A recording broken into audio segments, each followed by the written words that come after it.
Hey everybody, welcome to Adventures with Paul, Jimmy Buffett Highway Preview Edition.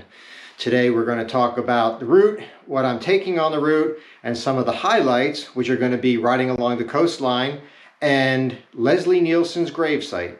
Leslie Nielsen's gravesite? Surely you can't be serious. I am serious, and don't call me Shirley.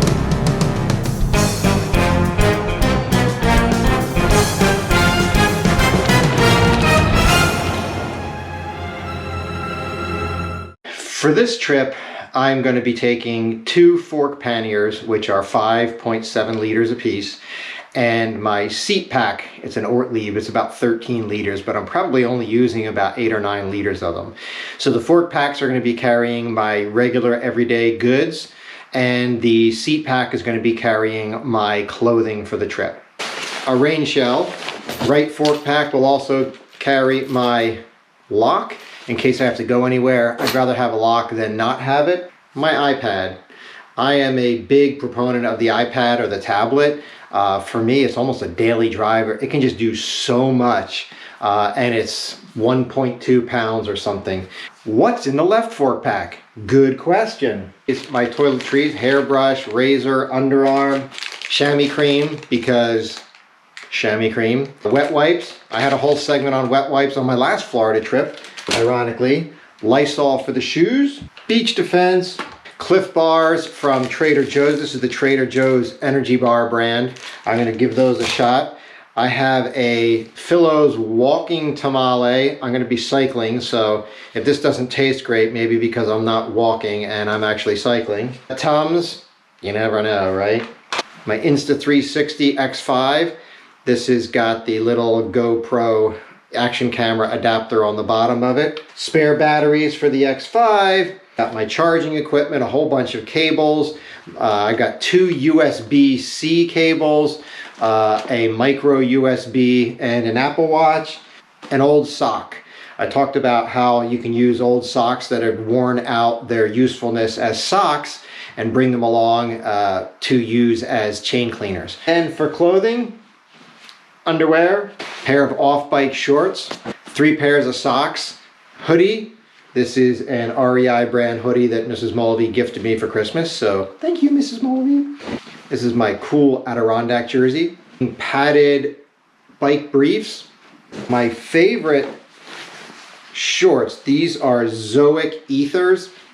For an insulation layer, my R Patagonia with the waffle pattern. See that? Waffles. A Patagonia Houdini shell, and then off-bike, just a sun shirt. This is a really, really light trip. My whole gear probably is 12 pounds or less.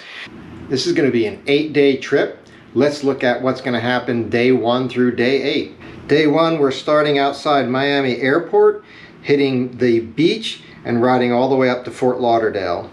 Day 2, Leslie Nielsen's gravesite through Boca Raton, Delray Beach with an overnight at Jupiter. Day 3, we have some cool sights. First is a tunnel of trees. We have a Sea Branch Preserve, and we're going to stop at the Navy SEAL Museum with an overnight stop in Vero Beach at an Airbnb. Day 4, we've got a longer day. We head off from Vero Beach with 76 miles to get to Titusville. We are going to be stopping at the original Ron John Surf Shop. Day 5, we make our way on to some Central Florida rail trails, head a little bit inland, and then end at New Smyrna Beach. It's a quick 56-mile day, but I'll have plenty of time to walk up and down the streets of New Smyrna Beach.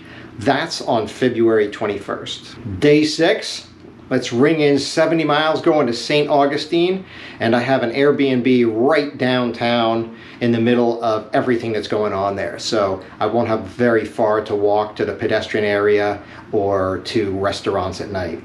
Day 7, 67 miles to Amelia Island. I ride through Ponte Vedra, and I hit the St. Mary's River Ferry, which is $1 for bicyclists. Day 8, we turn around and head to the Jacksonville Airport, where I pick up my rental car to drive back to the Atlanta area. So remember, this all starts February 17th, riding out of Miami. If you can make any of the days, hit me up and we'll ride together or meet someplace to grab a snack.